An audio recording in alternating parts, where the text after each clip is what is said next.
নমস্কার বন্ধুরা, কেমন আছো তোমরা সবাই? আশা করি সবাই খুব ভালো আছো। আর হ্যাঁ, আমরাও খুব ভালো আছি। দেখো, আজকে হলো বুধবার সকাল, এখন 9টার মতো বাজে। বাইরের দিকের ওয়েদারটা দেখো, রোদ্দুরের রও নেই, পুরো কুয়াশাচ্ছন্ন। মানে এত ঠান্ডা ঠান্ডা হাওয়া দিচ্ছে বাইরে, কি বলবো। মানে কি বলবো, জানলাও খোলা যাচ্ছে না, ঘর থেকে বেরোনোও যাচ্ছে না, এত ঠান্ডা ঠান্ডা হাওয়া দিচ্ছে বাইরে। পুরো মনে হচ্ছে শীতকালটা এলো।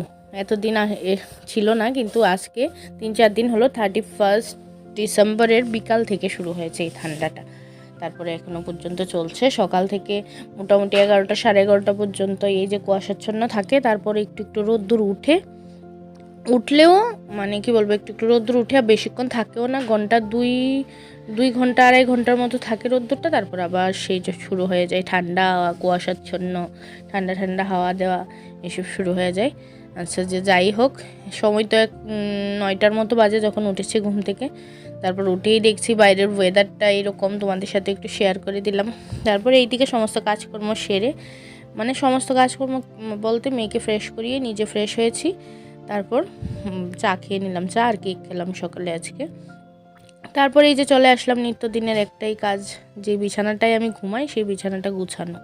কারণ আমি যেখানেই যাই, নিজের বাড়ি হোক, বাবার বাড়ি হোক, কোথাও বেড়াতে যখন যাই, সেখানেও মানে আমি যে বিছানাটায় ঘুমাই না, সেটা আমি সকালে ঘুম থেকে উঠে মানে আমি একদম ঠিকঠাক করে রেখে দিই, বিছানাটা গুছিয়ে রেখে দিই। কারণ আমার ভালো লাগে না যে আমি এখানে ঘুমিয়েছি, মানে তারপর সকালে ঘুম থেকে ওঠার পর এটা অন্য কেউ বিছানাটা তুলবে, সেটা আমার ভালো লাগে না। মানে আমি সেটা গুছিয়ে টুছিয়ে তারপর যা করার করব। মানে এটা আমার একদম অভ্যাস, নিজের বাড়ি হোক, বাবার বাড়ি হোক, বা কোথাও বেড়াতে যখন যাই সেখানেও। তো সেই অভ্যাসই পুনরায় বাবার বাড়িতে আসলে তো মা আর একা একা কত করবে। আমি মায়ের হাতে হাতে অনেক কিছুই হেল্প করে দিই, তবে মা মানে দিতে চায় না, কি বলবো, দিতে চায় না। ভাবে বাড়িতে তো সারাদিন আমি সব কিছু করি, মেয়েকেও সামলাই, এখানে এসেছি একটু রেস্ট করি, মার বক্তব্য হলো এটা। তবে যাই হোক, আমি একদমই বসে থাকার মানুষ নই। আমি মানে হাতে হাতে মানে ধরো রান্না বান্না করা এইসব তো মাই করে, কিন্তু আমি আমার যতটুকু ঘরটর গুছানো, ঝাড় দেওয়া, ঘর মোছা, তারপরে এই যে গরম জলটা, কাঠের চুলায় গরম জল করা, তারপর মাঝে সাঝে সবজি টবজি কেটে দেওয়া, এইসব কাজ আমি করি। আর মেয়ের সব কিছু তো আমিই করি। এগুলো মাকে আমি করতে দিই না, মেয়ের কাজ আমিই করি। সে আমি যেখানেই যাই, মেয়ের কাজ আমিই করি। চলো, তোমরা ব্লগটা দেখতে থাকো আর পাশে থাকো সারাটা দিন আমার।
দেখো বন্ধুরা, আমার বিছানো গুছানো কমপ্লিট। তারপর দুটো ঘরই ভালো করে গুছিয়ে টুছিয়ে নিয়েছি, তোমাদের সাথে শেয়ার করে দিলাম। আর ঘড়িতে সময় কিন্তু 10:30 বাজে।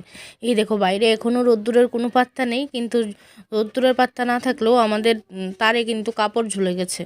কি করব, সকাল সকাল দিদি স্নান হয়ে গেছে, তারপর অফিস চলে গেছে স্নান করে। তারপর আমাদের কালকের মানে ভিজে কাপড় চোপড় ছিল, সেগুলোও তারে মেলে দিয়েছি। তারপর এই যে আমি চলে আসলাম রুটি করার জন্য। রুটি কয়েকটা আটা মেখে রুটি করে নিলাম। তারপর ছেলে মেয়ে দুটির জন্য সস আর রুটি প্লেটে নিয়ে নিলাম। যদিও আমার মেয়ে একটা ফুটাও রুটি খায়নি, এই দেখো শুধু সসগুলো খেয়ে রুটিগুলো ফেলে দিয়েছে। তো যাই হোক, ওরা রুটি খাচ্ছে আর আমি আমার ব্রেকফাস্টটা করে নিই। এই দেখো, আলু ভাজি, পেঁয়াজ দিয়ে আলু ভাজি আর রুটি সাথে, এটা ছিল আমার সকালে ব্রেকফাস্ট। তারপর ব্রেকফাস্ট তো সারার পর এই যে এখন একটু রোদ্দুর উঠেছে, সেটাও আবার তোমাদের সাথে একটু শেয়ার করে দিলাম। এখন ঘড়িতে সময় 12:10-15 এরকম বাজে। দেখো এখন একটু রোদ্দুর উঠেছে বাইরে, তোমাদের সাথে একবার শেয়ার করে দিলাম। যাক, উঠেছে তো দেরিতে হোক, তারপরেও উঠেছে। তারপরে এই যে কাঠের জালে বসিয়ে দিলাম এই যে গরম জল স্নান করার জন্য। তো গরম জলটা করে নিচ্ছি এইদিকে। আর এইদিকে আমার মেয়ে দেখো বল খেলছে ও একা একা বাইরে। আমি গরম জল করছি আর ও বল খেলছে। অ্যাকচুয়ালি না, ও এখানে আসলে একদম মন প্রাণ খুলে একটু খেলাধুলা করতে পারে। বাড়িতে তো তোমরা দেখতেই পাও, মানে সারাক্ষণ একা একা থাকে ঘরের মধ্যে, যা করে সব ঘরের মধ্যেই করতে হয়। কিন্তু এখানে আসলে তো একটু মানে বাইরে বেরোতে পারে, মানুষজন পায়, ও ভীষণ খুশি থাকে এখানে আসলে। তারপর এই যে দেখো জল টল হয়ে গেছে, স্নানও করিয়ে দিয়েছি, দুজনেরই স্নান হয়ে গেছে। আর এই দেখো দেখছে টিভি। ঘড়িতে সময় এখন 2টো বাজতে চললো, 5 মিনিট বাকি। আমারও স্নান হয়ে গেছে, ওদেরও স্নান হয়ে গেছে। তারপরে এখন আমি মেয়েকে ভাত খাওয়াবো, মেয়েকে ভাত খাইয়ে ঘুম পাড়িয়েছি। তারপরে এই যে দেখো আমি এখন লাঞ্চ করতে বসেছি, তোমাদের সাথে শেয়ার করে দিলাম। আজকে মা দেখো রান্না করেছে এই যে মটর পনির আর আলু দিয়ে মটর পনির করেছে, তারপর মুলো শাক, আর ওইদিকে কালকের মাছের ঝোল ছিল, সেটা তোমাদের সাথে শেয়ার করিনি। লাঞ্চ করার পর কিছুক্ষণ রেস্ট করলাম। তারপর এখানে আসার পর তো বাইরে সেরকম বেরোনোই হয় না, বিকেলবেলা ঘরেই থাকি, ঠান্ডা ঠান্ডা, মেয়ে ঘুমাই। মেয়ে তো উঠতে উঠতে রাত্র হয়ে যায়। তো রাত্র বলতে ওর টাইম অনুসারেই উঠে, কিন্তু এখন যেহেতু তাড়াতাড়ি সন্ধ্যা হয়ে যায় না, এই জন্য ও উঠতে উঠতে একদম অন্ধকার হয়ে যায়। তো আজকে ভাবলাম একটু বাইরে থেকে ঘুরে আসি। এই দেখো ঠান্ডা প্রচণ্ড হাওয়া দিচ্ছে, এই জন্য চাদর টাদর কানে পেঁচিয়ে নিয়েছি। তারপরে এই যে দেখো আমি একটু, এটা আমাদের বাড়ির ঢোকার গেট, আর আমাদের বাড়ির সামনেটা একটু হাঁটা চলা করলাম।